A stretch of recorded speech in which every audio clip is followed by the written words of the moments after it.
and welcome to the latest Moneymakers Investment Trust podcast with me, Jonathan Davis. A reminder that for regulatory reasons, nothing you hear today, however stimulating and insightful, should be regarded as constituting individual investment advice. The latest episode of the podcast features Jack Caffrey, who is a co-portfolio manager of J.P.Morgan American Investment Trust, ticker JAM, and primarily responsible for the value stocks in its portfolio. It's also an American, and therefore who better to talk to us about the election last week, which resulted in Donald Trump winning and the Republicans sweeping Congress, and where we might be going from here in terms of the markets and the equity market in particular.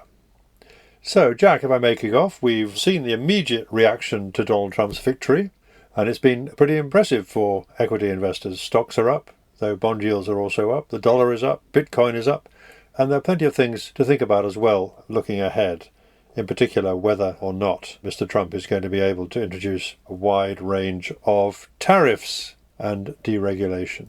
So can I start by asking you what your general reaction to the result has been, and did it come as a surprise to you? You know, I do think that many investors are in the business of pattern recognition. And with that in mind, I think many people went back to the immediate reactions after the election in 2016, not just focusing on the prospect of President Trump, but the prospect of Republican control and what that might mean for the success of many of the promises that have been offered over the past, call it almost a year of an election campaign. In particular, the size of the rallies for the financial stocks and the energy stocks, two areas that have complained often about being overregulated, and looking to the prospect of regulatory relief, I think, makes perfect sense.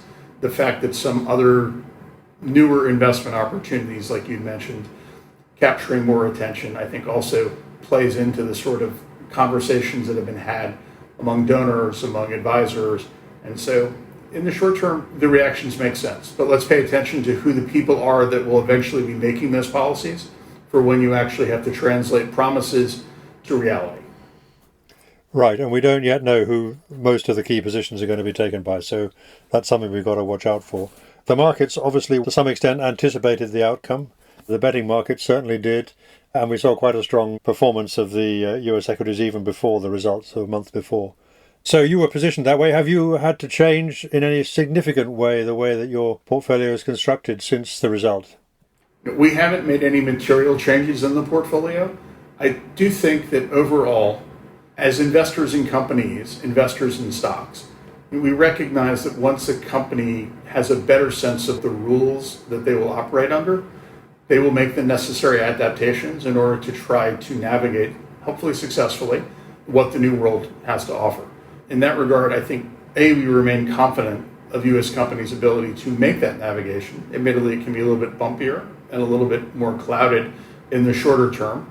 But nonetheless, on the whole, we do deep fundamental research, understanding where market opportunities might be on the growth side, where investor expectations might be too low on the value side, and try to put together what we think really are some of our best ideas in a concentrated format, but remaining flexible. And if the situations change and the facts change, we will change. But as of yet, we haven't seen anything that suggests that we really need to make any dramatic changes in our portfolio allocations. Right, and it has been a very strong period for you and indeed for the US market. I think the shares of the trust are up about 9% in the last 5 days, and year to date it's more like 30%. So that's an impressive return. Can you remind us what your view is about the resilience, if you like, of the US market? It's obviously quite richly valued by historical standards, but you think there's still more to go for. What's your assessment of the economy and how well that is doing against expectations? Yeah, I think if we were to start at the economy and work our way down to the market, I think the first thing that every investor needs to keep in mind is that the U.S. economy is really led by the consumer, and that the consumer itself operates more or less like a flywheel, that once it starts to get momentum, that momentum itself tends to be fairly self-sustaining. And it's 65 to 70% of the overall economic picture, or GDP. If you then think about a consumer which is now seeing real wage gains, if you see generally very low historic unemployment, still fairly robust job creation, That's the groundwork for a still growing economy. Things aren't perfect. We have seen almost 2 years now of industrial data, which has remained weaker than people had hoped. And so I do think that we pay a lot of attention to that industrial data because it's more suggestive of companies' profit growth rather than their top lines. But on the whole, the economy is pretty healthy.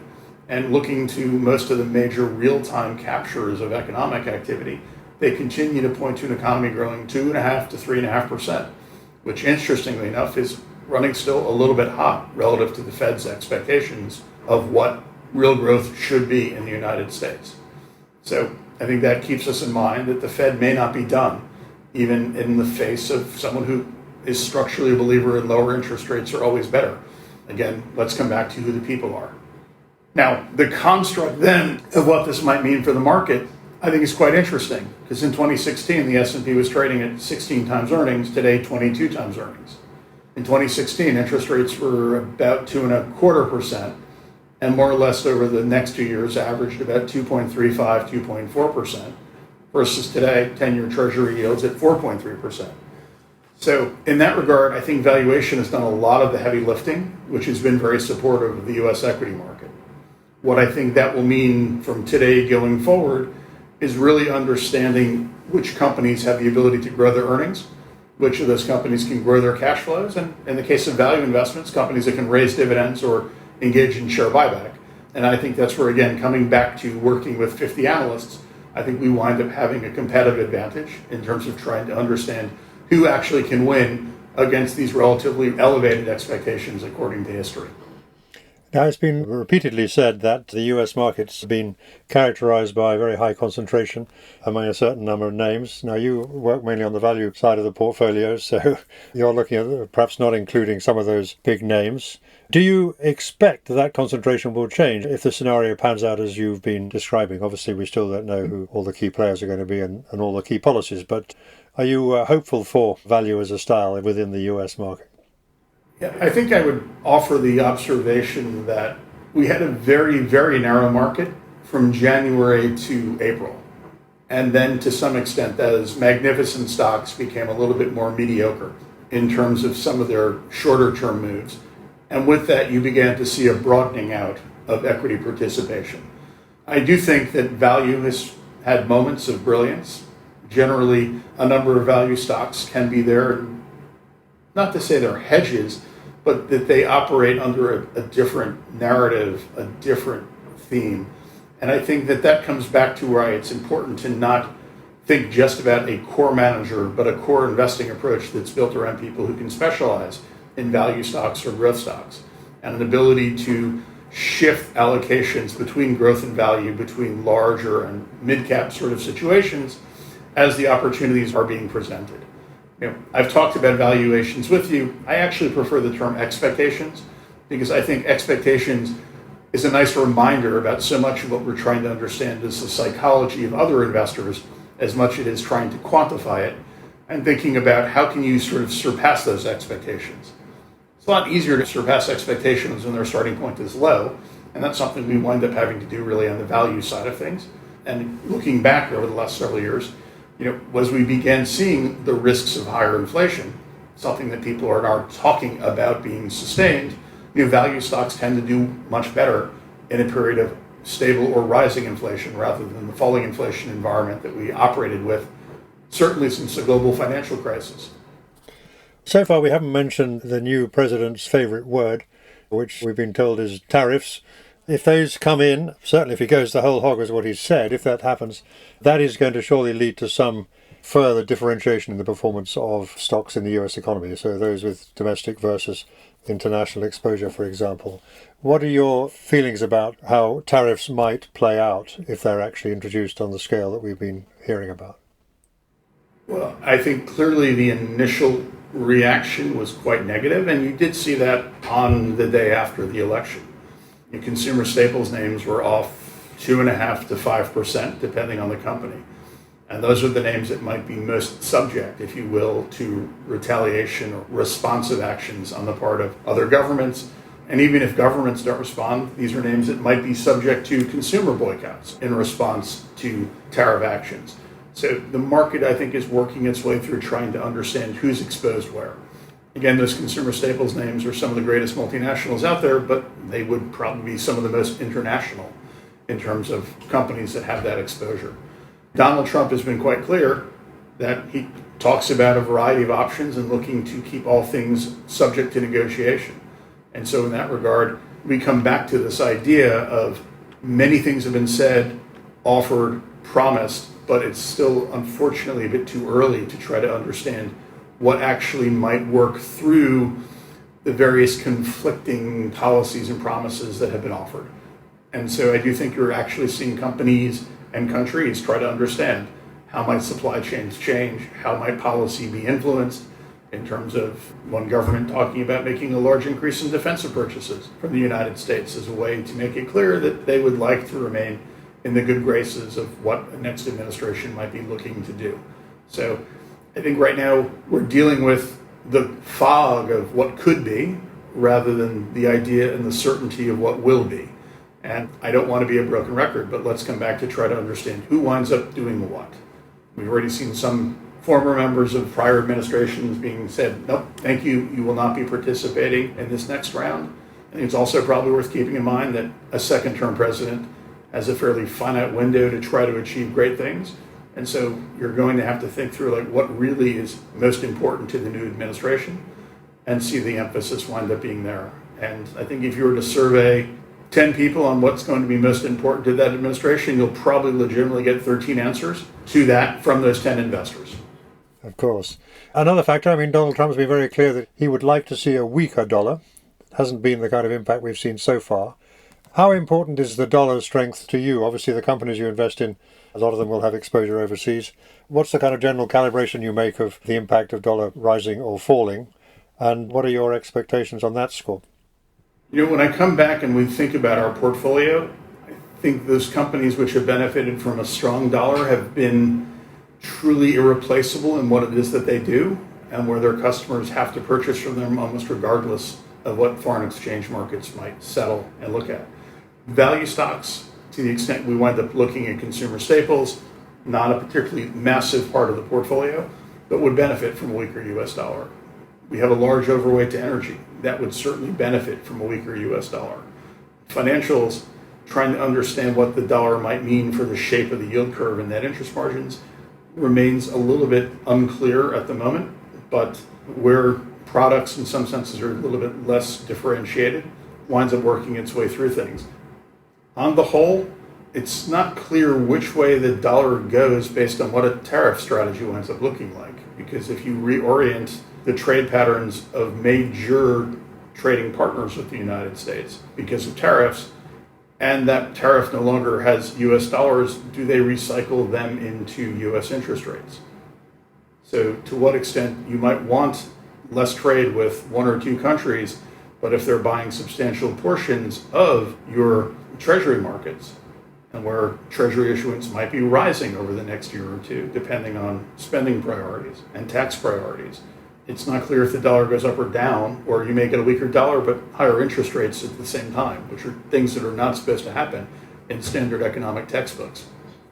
Indeed, they're not. Yeah. I'll come back to the point of the exceptionals of the U.S. economy. The relatively higher interest rates has been supportive of the U.S. dollar. So to some extent, do we wind up with a weaker economy and a weaker currency simultaneously? You may want one of those things, but if you wind up getting the second part with it, are you really as happy and better off than you were in the past? You are listening to a Moneymakers podcast. We are an independent research and publishing venture and grateful to J.P.Morgan Asset Management for their generous, no-strings financial support, which enables us to keep the podcast free and our editorial principles intact. Each podcast episode goes live shortly after being recorded with a weekly catch-up email notification every Saturday afternoon. Why not also try our premium weekly subscription newsletter, which provides a comprehensive summary of all the latest news, results and performance data from the investment trust sector with links to the relevant stock exchange announcements, and many other regular features including more than 160 in-depth trust profiles, regular market commentary and videos, plus the editor's favourite funds. Never miss a thing that might affect your portfolio. So sign up today at money-makers.co. And thank you for listening. In terms of looking at the risks, as it were, to your portfolio, let's just start with one, which is perhaps a second order, but that is there has been talk about Mr. Trump trying to influence the Fed or changing the chairman of the Fed. Obviously, we don't know whether that's going to happen, and the chairman of the Fed says he's not going anyway, at least for a couple of years. That would be a big challenge, though, would it not, if something like that would happen? I think to some extent we've been well trained to understand the idea of don't fight the Fed, but the Fed's ability to control interest rates is really anchored on the shorter end of the curve rather than the longer end. But investment decisions are driven by what happens on the longer end. And so to some extent, looking at the immediate reaction from Tuesday night into Wednesday, I think is suggesting that perhaps maybe we don't have bond market vigilantes, but we may go back to a situation where the fixed income markets might return to being a bit of a governor in terms of the policies that might be suggested or implemented, and to the extent that you then think how valuations wind up working through the equity market in terms of what higher interest rates mean for discount rates. A dollar of earnings 5 years from now is worth less if you have greater certainty of collecting a 5% return on something that's seemingly less risky in the money markets. Certainly that spike in interest rates and a rebalancing, if you will, put substantial pressure on valuations and parts of the market that had worked very well up until 2022 and passing through that inflation. So can't say that we won't have inflation, can't say we will definitely have higher interest rates, but certainly probabilities of those events seem higher today than they did several weeks ago or several months ago. Can I ask you about one particular company, one particular individual, which has been much in the news as well, therefore I'm sure people are interested in your view on it. And that, of course, is Tesla and Elon Musk in general. Tesla's not in your top 10 anyway. I don't know if it's in the portfolio at all, but it's obviously performing incredibly strongly since the election. What are your thoughts about Tesla? And if you don't own it, why don't you own it? We do not have a position in Tesla at this time. It has actually been one of the biggest positive contributors to portfolio performance in the past.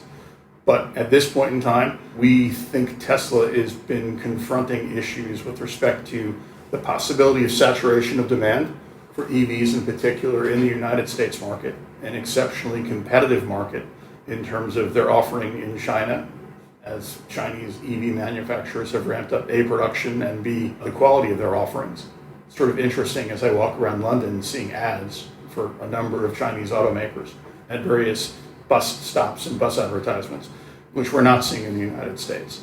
And the issue of when you ask Tesla management what Tesla is, they would suggest to you they're not a car company, that they are in a transition towards becoming more of a robotics company, whether they are personal assisting robots or a self-driving car. So there's this real question of what is Tesla, who should follow it as a result, and that remains unseen, and so leads us to question what makes sense here. Watch that one. And the other one, of course, that people will obviously be interested in your reaction is Nvidia. You've obviously been a holder of Nvidia and it's done very well for you.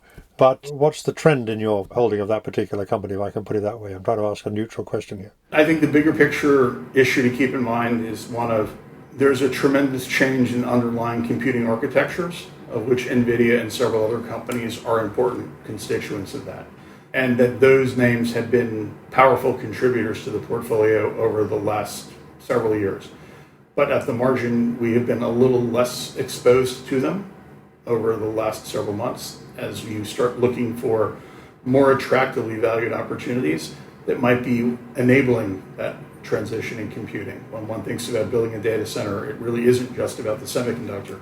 It can be about involving the heating, ventilation, air conditioning systems to work around these massive heat generators. It can turn into a function around the building itself. How do you find adequate electricity? How do you connect that electricity through it? So there are a variety of different ways to try to achieve exposure to AI without necessarily just buying the top 2 or 3 names that people want to talk about, and that my growth colleagues have been migrating the portfolio accordingly. And at some point, we're going to have this discussion. When you look at some of the projections of what spending might look like for AI, are customers able to earn a return on that investment? And when one starts thinking through that, certainly what's been different versus 2000, and is that in 2000, the major customers for the build out of the internet really weren't achieving profits and were borrowing money to get there. Today, those customers actually are achieving tremendously high profitability, great cash flow margins, but to some extent are now pressured a little bit on their free cash generation when they consider the cost of these build-outs. And there's been some evolution in business model when you think about what was a software company now becoming a services company, an AI services company. The margin structure is different. The predictability is higher because you move more to subscriptions, but we're fundamentally thinking through the world is changing, companies are changing, economics are changing, accounting is changing, and having to work through that. And that's where being nimble and trying to own just your 40 best ideas, I think, winds up being a competitive advantage. And why you want growth investors buying growth stocks, value investors buying value stocks, rather than just relying on one or a smaller team to try to know a little bit about everything about all opportunities, regardless of market conditions. So I wanted to ask you also about Apple. Apple's obviously been in the news because Warren Buffett has been selling stock in a significant way. According to the last fact sheet, I think you're probably underweight. And you also own Berkshire Hathaway itself. So what is the role of Berkshire Hathaway in the portfolio? And what do you think about his recent decision about Apple? When I think about Berkshire Hathaway, I think that you wind up looking at a tremendously powerful and skillful investor who's had a great ability to compound over time. And you have this narrative in the popular press that Warren Buffett refuses to look at, say, technology. But then looking at it, his holding an Apple probably generated more money than he generated in any other investment he'd ever made. So it's sort of interesting when there's a narrative of somebody doing or not doing something, and then what's the reality? So again, it's a nice, powerful reminder to hear a story, think about it, and then actually seeing if the data confirms what you're hearing or not. What drives this investment decision in Berkshire Hathaway is beyond my skill set to understand how that may have been made or fit. I think the bigger picture is that there's a massive pile of cash on the sidelines in Berkshire Hathaway's recently publicly announced filings. And for a market at all-time highs, it makes me think that there's at least one large investor who has worries and concerns. And I think it's sort of interesting to be in a position that I can say that we're partners as investors in Berkshire Hathaway in someone who may have a tremendous buying power in the event that there is some dislocation in the market. When I think about how powerful Berkshire Hathaway's ability to quickly commit capital in 2008 in terms of creative financial solutions on the basis of tremendous deep knowledge. So it's an interesting position to be in, to have that partnership in place where we are basically fully invested. But one of our investments has effectively got a really interesting pile of potential rescue capital for some people who may find it a little bit more challenging in their business. So it's a kind of insurance policy in a way. It's an insurance company within its own insurance policy for capital markets. Indeed it is. So I'm getting the picture from you that basically there's a lot still to be decided. We need to know who's going to do what in the Trump administration and how quickly any measures they introduce are going to happen. So you're going to have to be pretty nimble, though. You're going to have some pretty smart political analysis in there as well as economic analysis to justify making changes. Or are you still sticking to it's what the stocks are doing that really matters? How do you approach that kind of requirement, if you like, for portfolio management? From a portfolio perspective, we really are focused on individual company fundamentals, individual company stories. I think looking back on it, it's a mistake to discount companies' abilities to evolve as situations evolve. And I do offer the idea that we don't really know yet, but we will get clarity on that. You will start getting clarity on that as soon as you start seeing names offered. And from that, you'll get a sense of where the policies are likely to go or not go. A recognition that there will be a prioritization of policies. Is it trade? Is it immigration? Is it tariffs? Is it reindustrialization? Is it taxation? But you can't be all things to all people all the time. And at some point, people have to pick their spots and do their things. And where we spend our time thinking about how to do that, we think we're best served doing deep fundamental research, trying to understand companies, meeting with companies, trying to understand cash flows, understand investment decisions and reinvestment decisions in order to take steps that we think can lead to the best risk-adjusted returns that we can try to deliver for clients, and expressing that in a concentration level that rewards our investors if we're correct. And if we're incorrect, that encourages us to do more work and find better outcomes faster. The discount on your trust has come in very rapidly in the last few days, and that obviously helps. But the figures I'm looking at show you having an annualized total return over 10 years of 15% and 19% over 5 years. I mean, these are pretty extraordinary numbers, notwithstanding we've seen inflation pick up quite a lot. We're talking about 10% real at least over these periods. I mean, is that really sustainable? I think that it's going to be harder to deliver those levels of return, just given that if we go back 10 years, you were still talking about a mid-teens. If you go back to 2019, your starting point was still a teens multiple rather than a low 20s multiple. And I think from that, coupled with and now higher interest rates, again, making fixed income at the margin more competitive against the equity market, it does lead the emphasis back to not saying stocks are cheap by a good portfolio manager, but instead by a portfolio manager who can try to hone in on individual company opportunities. That's where I come back to the idea of the strength of the platform in which we get to operate and work with and focus our time and attention.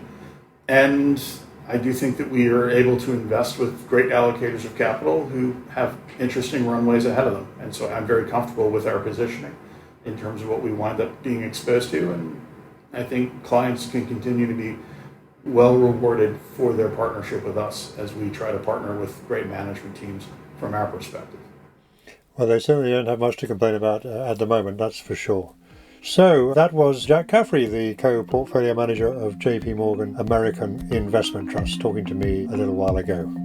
Thank you for listening. The Moneymakers Investment Trust podcast is independently produced and edited and is freely available on YouTube, Apple Podcasts, Spotify, and other podcast channels. You can also sign up at money-makers.co to be notified of each new edition. Please note that podcasts are provided for educational purposes only, and nothing you have heard from any speaker should be regarded as constituting investment advice. If you want more news, analysis, interviews, and other investment trust content, don't forget to look at the Moneymakers Circle, available for a modest subscription at the website.